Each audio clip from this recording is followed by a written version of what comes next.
if you look at the decisions this guy makes, most of them are outrageous. Where did he go wrong in this fix? Look at the subs in the second half. What was this guy doing? I understand that we have so many injuries, but that one is a question that should not even be talked about, because you have a 23-man team, Bana. You look at your best players, the people can bring a change. What is also doing in that team? Look, I was very angry with that sub especially. And if you see, and let me tell you one thing. If you look at the formation, the starting formation in that game, Erik ten Hag was already scared. Look at that formation. What formation is that? Look at the players, the kind of players that he put forward. We came out. You can blame it on injuries. He has so many injuries in this squad. No, we cannot blame it on injuries, because if we're going to talk about injuries, we are not the only team who has injuries. Okay? Liverpool had injuries in a certain game here, and they come out and they did well with the injuries. You see, if you have players who can change a game, you have players like Ahmad on the bench, you're bringing in also somebody who is not even proven for the EPL. You have people like Ahmad in the bench. What are you doing? You have the tactics that he's employing. And last week when we were talking, I said that one thing that Erik ten Hag should do is to change his tactical approach to the games, because the kind of players he has and the kind of tactics he employs for the game, they're not in tandem. Because I understand what Ten Hag is doing. He has his own approach to games, but now the kind of players he has does not suit the type of gameplay he wants to play. So he definitely, as a good coach, as somebody who is wise, you're supposed to adjust to the type of players you have. You cannot enforce something that cannot happen with the players, the kind of players you have. So the game, the derby, coming back to the derby, I think that's a derby that I think tulijikaranga wenyewe.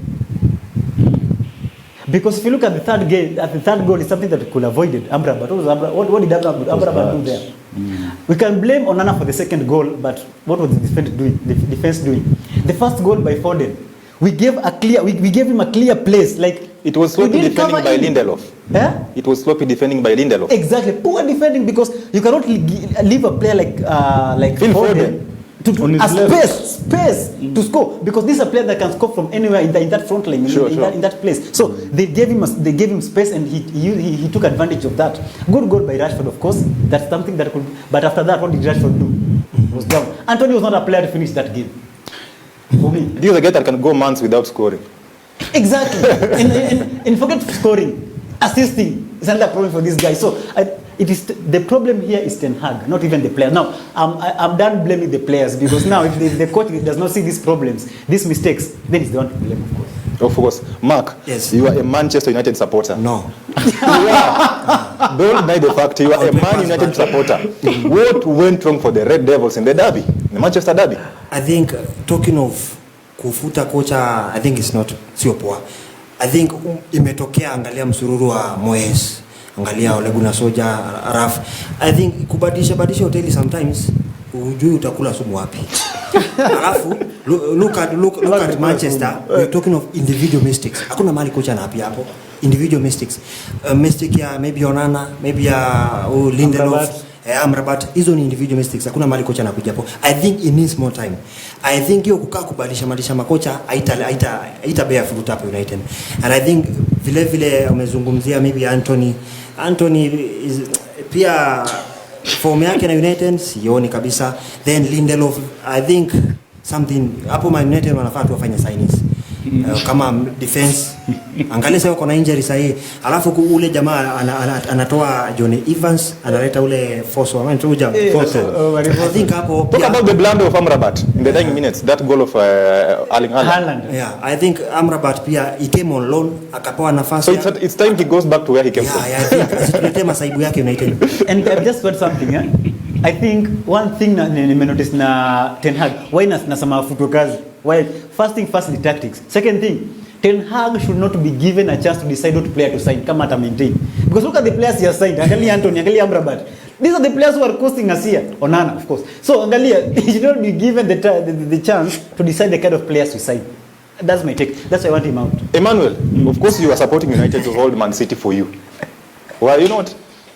I was supporting Manchester United. They disappointed you in the long run because they were crushed 3-1 by City. So you were behind them to hold City for you in the title race. And then see what happened.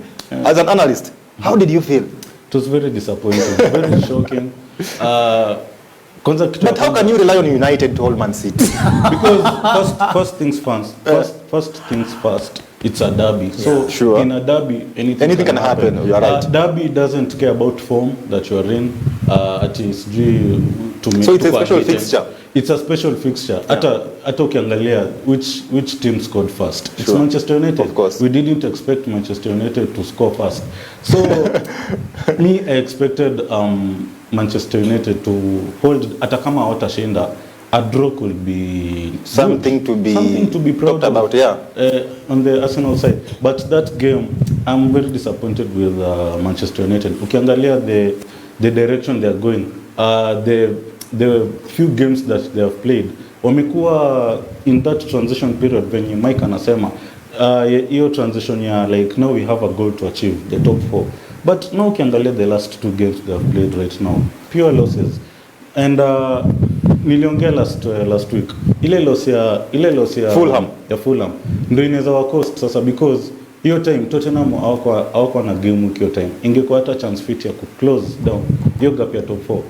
Tottenham sasa hivi wamecheza hii game week wamefunga, and alafu ile momentum yenye wako nayo as in top 4 yao. So Manchester United wamecost like as in big time hapo, as in hadi tunaweza sema race ya top 4 inaweza kwa hadi imeisha.